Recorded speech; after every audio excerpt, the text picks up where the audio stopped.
Hello दोस्तों, अस्सलाम वालेकुम। कैसे हैं आप लोग।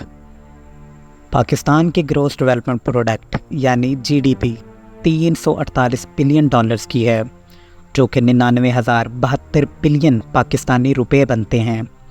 जून 2023 तक पाकिस्तान का मजमूई कर्ज 140 बिलियन डॉलर था, जो अंदरूनी और बैरूनी कर्जाजात की सूरत में आया है। पाकिस्तान की कुल आबादी करीब 24 करोड़ 40 लाख से ज़ायद है, जिसमें 49 से ज़ायद फ़ीसद की औरतें और 50 से ज़्यादा % मर्दों की तादाद है। इसमें नौजवानों की तादाद का अगर मैं ज़िक्र करूं तो 57.13% है, जब उसके 35% की तादाद उन लोगों की है जो 1 से 15 साल की उम्र रखते हैं। याद रहे कि 33.5% ऐसे लोग हैं जो 64 साल से ज़ायद यानी ज़ईफ़ लोग हैं। पाकिस्तान में 972 सरकारी इदारे यानी इंस्टीट्यूशन है, जिसकी रिपोर्ट मैं आपको इस वीडियो की डिस्क्रिप्शन में दे दूंगा। IMF 2022 की रिपोर्ट के मुताबिक पाकिस्तान की ग्रोथ जीडीपी 0.5% है, जबकि स्टेट बैंक ऑफ पाकिस्तान आपकी ऑल ओवर इकॉनमी को करीब 3.65% बताता है। याद रहे कि इन्फ्लेशन महंगाई इन्हीं गवर्नमेंट पॉलिसीज़ के तहत बनाई जाती है। अब बात यह करते हैं कि कैसे गरीब ममालिक अपने आप को कामयाब करते हैं और पाकिस्तान में कौन कौन सी खामियां हैं जहां हम बहुत कमज़ोर हैं। Good governance and political stability. Pakistan में गुड गवर्नेंस की कमी है। ऐसे डिप्लोमेट जो बदउनवानी की रोकथाम करें और काबिल एतमाद खिदमत अक्सर अंजाम दें, जैसे कि मसला कश्मीर को मौसर अंदाज में लड़ना, अफ़गानिस्तान और ईरान के साथ अपने ताल्लुकात को इस्तवार करना, भारत को इख्तलाफी राय रखने के बावजूद अपना कामयाब ओपिनियन देना, पाकिस्तान की तमाम तर सियासत ताकत के सतूनों की आपसी लड़ाई बन चुकी है। इसने बैरून ममालिक अपनी इमेज को इतना ख़राब किया है कि शुरुआती दौर में नेहरू पंडित को कहना पड़ा था कि इतनी देर में तो मैं अपनी धोती नहीं बदलता जितनी देर में पाकिस्तान से गवर्नेंस बदल दी जाती है। पाकिस्तान में पॉलिटिकल स्टेबिलिटी ना होना पाकिस्तान का एक बहुत बड़ा और असल मसला है। इकॉनमी में इस्लाहात। ऐसी पॉलिसियाँ तश्कील करना जिसमें अंदरूनी और बैरूनी अशराफिया को आपके ऊपर एतमाद हो, आवाम को ज़्यादा से ज़्यादा प्रोडक्टिविटी की तरफ लगाना, कारोबार पर स्ट्रेटजीज़ यानी लेबर्स को पुरएतमाद करना, हुकूमती मुनासबत के साथ तनख्वाहों में कमी करना या बढ़ाना, या इन्फ्लेशन हर साल जैसे अपना रंग बदलती है इसी तरह हमें अपनी पर कैपिटा इनकम भी बढ़ानी होगी। रिसाइकलिंग और क़ुव्वत ख़रीदो फ़रोख्त पर भी नज़र रखना होगी। तालीम और हुनरमंदी यानी कि स्किल्स। तालीम और हुनरमंदी को क्वालिटीएबल बनाना होगा। दोहरा तालीमी मेयार के बजाय ज़ुबान को ज़ुबान और इल्म को इल्म की फ़हम में रखा जाए, ताकि अवाम हुनरमंद बने और जो हज़ारों सालों की तामीरी मेहनत है उसे दोबारा उजागर किया जा सके। IT सेक्टर के शुरुआती दौर में हमने आरफा करीम और फर्स्ट मालवेयर एडिटर्स को देखा, जिसने पाकिस्तान की IT में अपना नाम रोशन किया, मगर आज हमें फवाद चौधरी जैसे भी IT एक्सपर्ट देखना पड़ रहे हैं जो हमारे मुल्क की तालीम और तरक्की का घटिया सबूत हैं। इंफ्रास्ट्रक्चर की तरक्की ही बुनियादी ममालिक की तरक्की होती है। मेट्रोपॉलिटन शहर, इनके रोड्स, इसको कानूनी तौर पर महफूज बनाना, ट्रांसपोर्ट में जिद्दत और आवाम में शऊर पैदा करना वगैरह शामिल है। इसके अलावा फॉरेनर्स के लिए टूरिज़म करना, होटलिंग और कारकर्दगी और नुमाया तौर पर सस्ती करना वगैरह शामिल है, जिससे मज़ीद कारोबार खुलें। एग्रीकल्चर यानी कि ज़राअत। हम जानते हैं कि हमारा मुल्क एक ज़रई मुल्क है।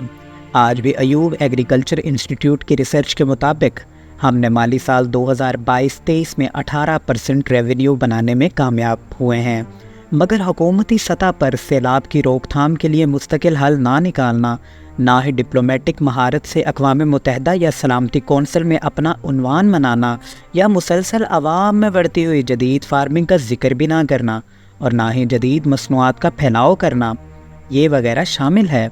याद रहे कि पाकिस्तान की फार्मिंग में इंडस्ट्रियल जहरीला फुजला और किसानों की ज़मीन को बंजर बनाना और खयात वगैरह पर लेवीज़ लगाना और एग्रीकल्चर को मुश्किल बनाना, जैसा कि ज़राई रकबे पर घरेलू कॉलोनीज़ में तब्दीली वगैरह शामिल है। लॉ एंड ऑर्डर यानी कि कानून की हुक्मरानी। किसी भी मुल्क की तरक्की का अहम सतून होता है कानून की बालादस्ती। इंसाफ ही है जो जालिम को जुल्म से रोकता है, लोगों में हौसला पैदा करता है कि ज़ाहरी जानो माल की हिफाजत में हुकूमत इनकी मुआविन है। मगर एक रिपोर्ट गैलिप लॉ एंड ऑर्डर सर्वे के मुताबिक पाकिस्तान 82वें नंबर पर दुनिया में शुमार होता है। याद रहे कि भारत और श्रीलंका जैसे ममालिक का नाम फहरिस्त में 80वें नंबर पर है। अब मैं बात करूंगा फिनांस और डाइवर्सिफिकेशन की। किसी भी मुल्क में छोटी सतह पर कारोबारों को वसी करने के लिए लोगों में कर्जा यानी बैंक लोन दिया जाता है, जिसमें हुकूमत और बैंक मिलकर काम करते हैं। स्कीम और स्ट्रेटजीज़ बनाई जाती हैं जिसमें बैंक में पैसा हो और भी ज़्यादा, और लोगों को इन्वेस्टमेंट भी ज़्यादा से ज़्यादा किया जा सके। इसमें अमूमन परसेंटेज को 5 से 10% पर रखा जाता है और शराइत को आसान से आसान तर बनाया जाता है। मगर पाकिस्तान में लोन लेने में करीबन 35 से 40% प्रॉफिट देना पड़ता है या इंटरेस्ट देना पड़ता है।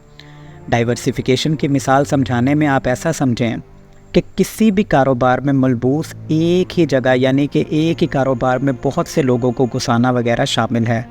मगर बदकिस्मती से पाकिस्तान में जिस काम में भी पैसा नज़र आ जाए इसमें अंधाधुंध अवाम शामिल हो जाते हैं। हुकूमती सतह पर इसमें कोई भी समझ बूझ का अमल नहीं होता। बैनुल अक़वामी ताउन। इसमें कोई शक नहीं कि पाकिस्तान बैरूनी दुनिया का आला कार के तौर पर इस्तेमाल होता रहा है, जिसका खुलासा आज यूएसए भी करता है। मगर ताउन के मामले में पाकिस्तान ने इमदाद तो बहुत ली और दी भी बहुत है। जैसा कि पाकिस्तान एक ऐसा मुल्क है जिसके शाहीनों ने आज तक भारत की आज़ादी के बाद वाला 50 करोड़ नहीं लिया। इसके अलावा मोज़ेडेंग के दौर में बहुत से आम सदर अयूब ने उनकी बीमारी पर दिए, जिस पर रेड गार्ड्स और आवाम में इनकलाब बर्पा हो गया।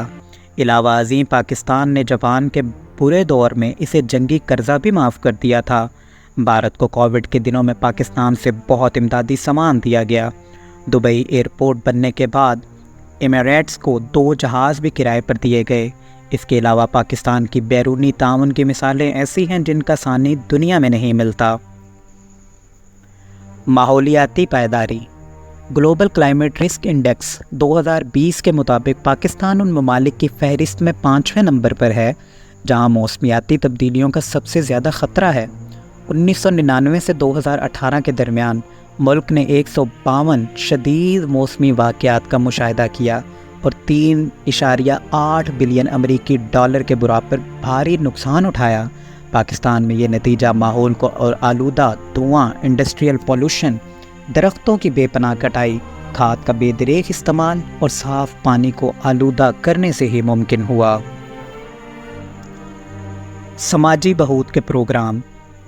ये एक कौम का प्रोग्राम होता है जो फ़वाइद और ख़िदमात लोगों को इनकी समाजी और माशी, तालीमी और सेहत की ज़रूरियात को पूरा करने में मदद देता है। पाकिस्तान में 1000 से ज़्यादा वेलफेयर प्रोग्राम्स और प्राइवेट ट्रस्ट मौजूद हैं जो लोगों की इमदाद करते हैं। मगर सद अफसोस के करप्शन की वजह से IT सेक्टर का क्लासीफाइड होना और आवाम का हसूल मुमकिन नहीं बना पाती, और करप्शन की वजह से भी इनमें बहुत ज़्यादा नाएहतियाती है। जिनमें एक आध को मिल भी जाए तो आवाम उनकी बातों को सुनकर इसी काम में पड़ना पसंद कर लेते हैं, जिसमें पाकिस्तान दिन ब दिन भिखारियों की तादाद बढ़ाता जा रहा है। याद रहे पाकिस्तान में ED वेलफेयर एम्बुलेंस भी मौजूद है जो दुनिया का पहला सबसे बड़ा एम्बुलेंस नेटवर्क है। और तारीख़ के रिकॉर्ड को याद रखने के लिए ये बताना भी ज़रूरी है कि इस अजीम मुल्क का अजीम लीडर कायद-ए-आज़म मोहम्मद अली जिन्नाह रहमतुल्लाहि ताला अलैह एम्बुलेंस का देरी से पहुंचने की वजह से ही दम तोड़ गए थे। तो ये थी दोस्तों मेरी आज की वीडियो। उम्मीद है आप सबको मेरी आज की वीडियो बहुत ही पसंद आई होगी। लाइक करने के साथ साथ सब्सक्राइब का बटन लाजमी दबाएं और मुझे लाजमी बताएं कमेंट्स करके कि आपको अगली वीडियो किस टॉपिक पर चाहिए। या आप हमें ये भी बता सकते हैं कि आज की वीडियो में कौन सी ऐसी चीज़ है कि जिसकी नाएहतियाती की गई है। बहुत शुक्रिया।